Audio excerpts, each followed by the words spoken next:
Sometimes we have a situation where we have to keep a child back and cannot progress to the next class level for various reasons. But what we have to be careful about is keeping a child back because they have fallen behind in their schoolwork or they're not progressing as fast as the other children, but keeping them back without a game plan. That happens. I remember years ago, I was asked to assist with an infant class, and this was a first year infant class, or was it a second year infant? I think it was a second year infant class. And the teacher said to me, "Can you help this little girl with her reading? She's been kept back, her class has moved up to standard one, she's in second year infants and still can't even read at a first year infant level."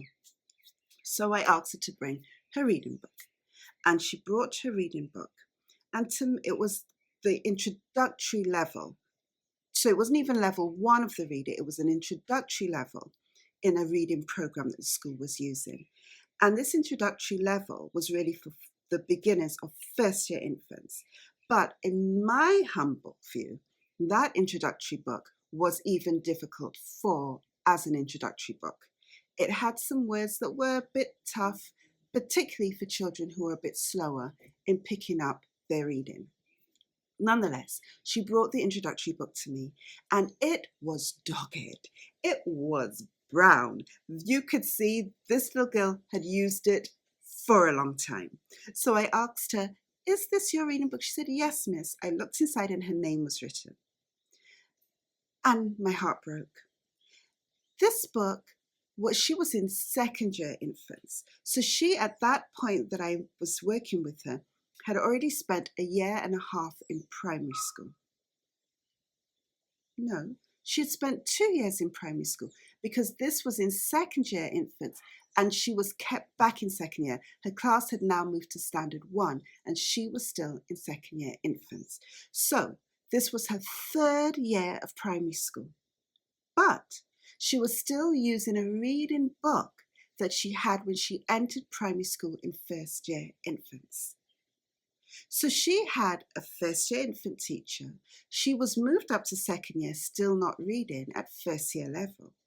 It was at the end of second year, her second year infant teacher decided she needs to stay back. So she was now on a third teacher. So you would think that, okay, there was a game plan. She had changed teachers. But no, she was still using the same reading textbook. No teacher had changed the game plan for this child. So therefore, keeping her back was actually serving no purpose because it was like spinning top in mud. The same strategies were being used with her, even though she clearly needed adjusted strategies. What could have been done besides changing her class teacher? And sometimes you don't even have to change a class teacher, you just have to change the strategies. Well, first of all, you needed to get to the root of the problem. When a child is being kept back, we need to find out, why did this child not progress at a decent enough rate to begin with? Are there underlying challenges, physical? It could be that the child has sight problems, hearing problems, developmental problems that need assessment. So do you need to bring in a professional, refer to the child to a professional in some sort of medical field? The child might have family issues. Is a social worker necessary in this situation? Do you need to just call in the parents and have an intervention with the parents to see what's really going on the home front? But if all those things have been sorted or are not the issue, what does the teacher themselves, or if the teacher can't get those things done, because sometimes there are extenuating circumstances where the teacher just cannot get these extra professionals to come in or assessments done.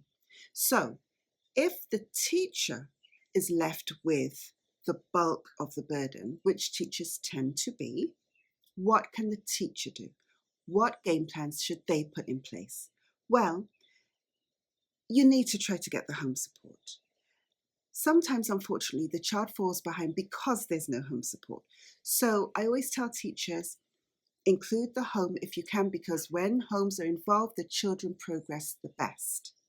So include the home if you can, but teach as if the home does not exist. Do not depend on the home, because sometimes those children whose homes cannot support them need us more than ever. So teach as if the home does not exist. We also have to don't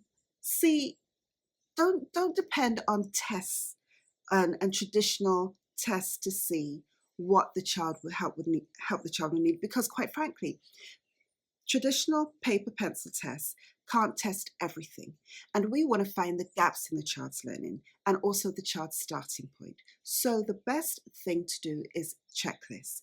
Have a simple checklist in math skills, in language skills, in reading skills, and use that checklist, and that way you'll get to the core of the real gaps in the child's learning. And then find strategies, or at least just start from the child's learning point. Sometimes I say, find strategies, differentiate the learning. You're a teacher, it is exhausting, it can be overwhelming. But I'm not telling you to come up with all kind of elaborate schemes and elaborate lessons just for this one child, because you do have a whole class to teach, and I'm a realist.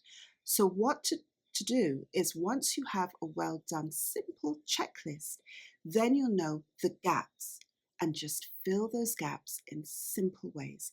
When you start from the child's learning point, then the child would need you less, because you do have a class to teach, and the child's confidence will build. So actually what I tell teachers to do is, once you know the child's starting point in their math or their reading, actually start slightly below the child's starting point. Why? It's a psychological game.